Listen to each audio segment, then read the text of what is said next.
السلام عليكم ورحمة الله. إن الحمد لله نحمده ونستعينه ونستغفره ونعوذ بالله من شرور أنفسنا ومن سيئات أعمالنا. من يهده الله فلا مضل له ومن يضلل فلا هادي له. فأشهد أن لا إله إلا الله وحده لا شريك له وأشهد أن محمدا عبده ورسوله. اللهم صل على محمد وعلى آل محمد كما صليت على إبراهيم وعلى آل إبراهيم إنك حميد مجيد. اللهم بارك على محمد وعلى آل محمد كما باركت على إبراهيم وعلى آل إبراهيم إنك حميد مجيد. يا أيها الذين آمنوا اتقوا الله حق تقاته ولا تموتن إلا وأنتم مسلمون. أما بعد فإن خير الكلام كلام الله وخير الهدي هدي محمد صلى الله عليه وسلم وشر الأمور محدثاتها وكل محدثة بدعة وكل بدعة ضلالة. أعوذ بالله من الشيطان الرجيم. ولنبلونكم بشيء من الخوف والجوع ونقص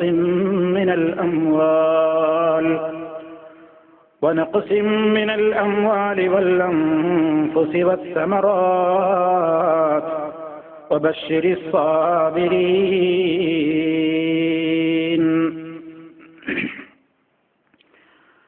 സ്നേഹമുള്ള സത്യവിശ്വാസികളെ, വിശ്വാസിനികളെ, സഹോദരി സഹോദരന്മാരെ,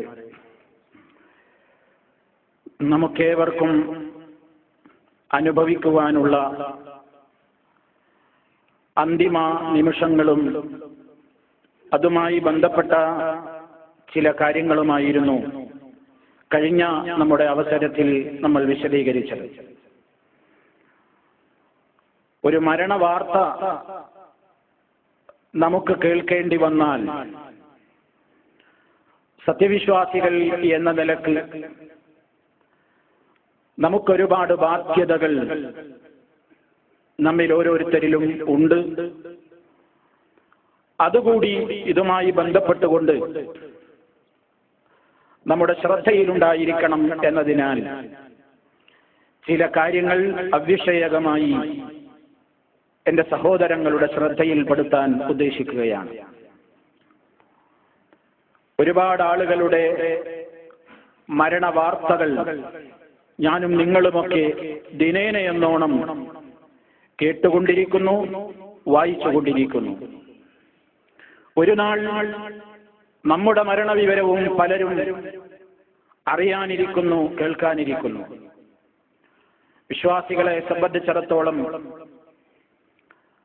പ്രത്യേകിച്ച് തന്നിൽ നിന്ന് പിരിഞ്ഞുപോയത് തന്റെ ബന്ധുമിത്രാദികളിൽ ആരെങ്കിലുമാണെങ്കിൽ, തനിക്കേറ്റവും പ്രിയങ്കരായവരാരെങ്കിലുമാണെങ്കിൽ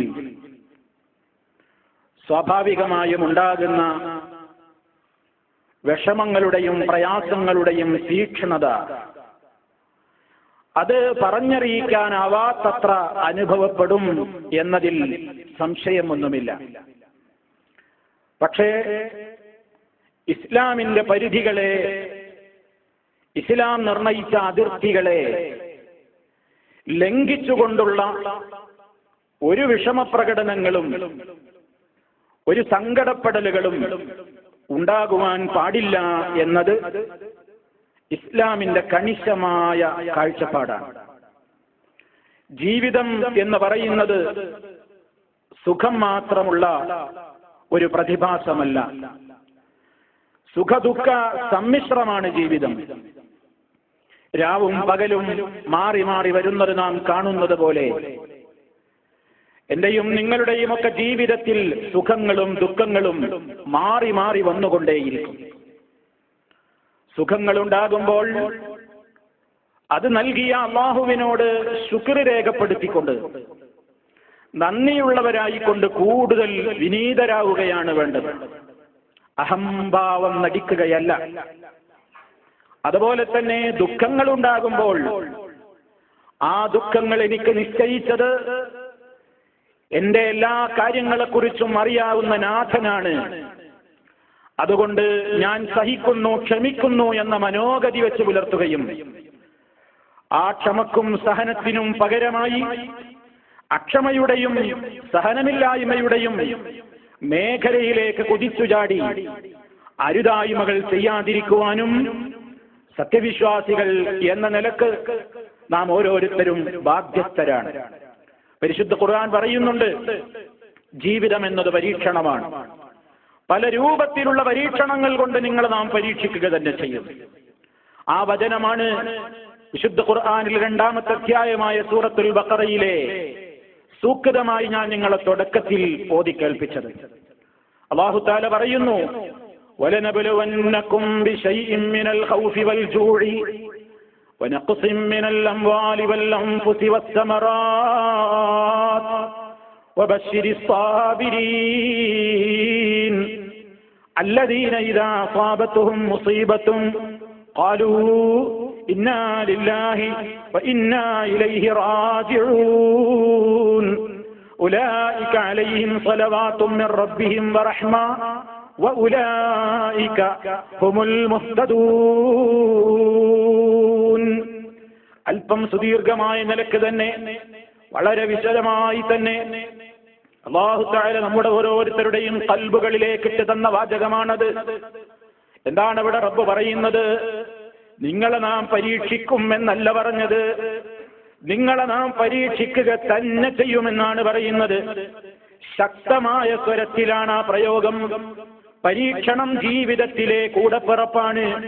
പരീക്ഷണമില്ലാത്തവർ ജീവിതം ഒരാളും സങ്കല്പിക്കേണ്ടതില്ല. ജീവിതമാണോ പരീക്ഷണങ്ങൾ ഉണ്ടായിക്കൊണ്ടേയിരിക്കും. അത് നമ്മെ സൃഷ്ടിച്ച് സംരക്ഷിച്ചു വരുന്ന പരിപാലകനായ റബ്ബ് തന്നെ നമ്മെ അറിയിക്കുകയാണ്, നാം നിങ്ങളെ പരീക്ഷിക്കുക തന്നെ ചെയ്യുന്നതാണ്. ഏതൊക്കെ മുഖേന പരീക്ഷിക്കും?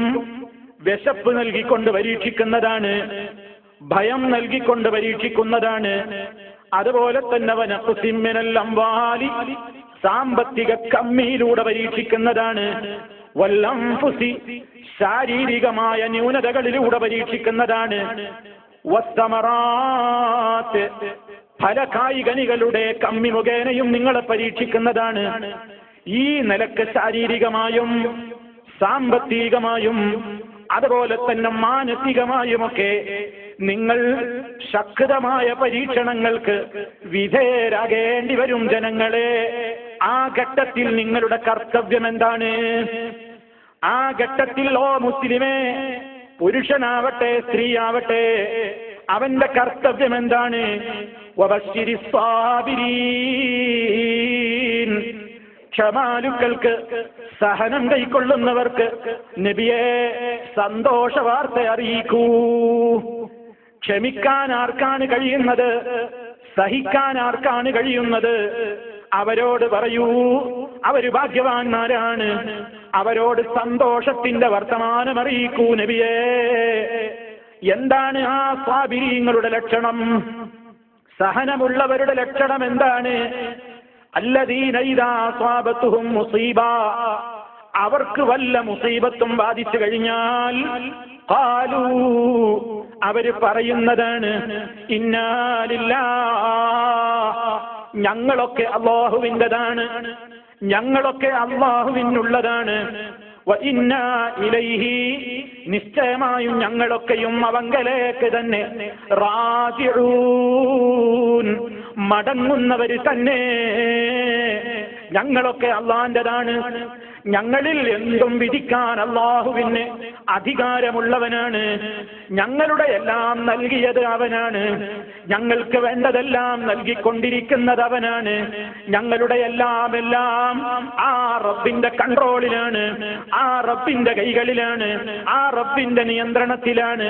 അതുകൊണ്ട് തന്നെ അവൻ എന്തൊന്ന് എന്നിൽ നിശ്ചയിച്ചിട്ടുണ്ടെങ്കിലും, ഞങ്ങളിൽ നിശ്ചയിച്ചിട്ടുണ്ടെങ്കിലും, അതെന്റെ മാനസികമായ കാര്യത്തിലാണെങ്കിലും, എന്റെ ശാരീരിക പ്രശ്നത്തിലാണെങ്കിലും, എന്റെ സാമ്പത്തികമായ കാര്യങ്ങളിലാണെങ്കിലും, എന്റെ കുടുംബപരമായ വിഷയത്തിലാണെങ്കിലും, എന്റെ സാമൂഹ്യപരമായ മേഖലയിലാണെങ്കിലും, എന്റെ ഏതേത് രംഗങ്ങളിലാണെങ്കിലും എന്റെ റബ്ബിന് എന്തും ചെയ്യാൻ അധികാരമുള്ളവനാണ്. എന്ത് നടപടിയും എന്റെ മേലെടുക്കാൻ അധികാരമുള്ളവനാണ്. ആ നിലയ്ക്ക് എന്നെ പരിപാലിച്ചു വരുന്ന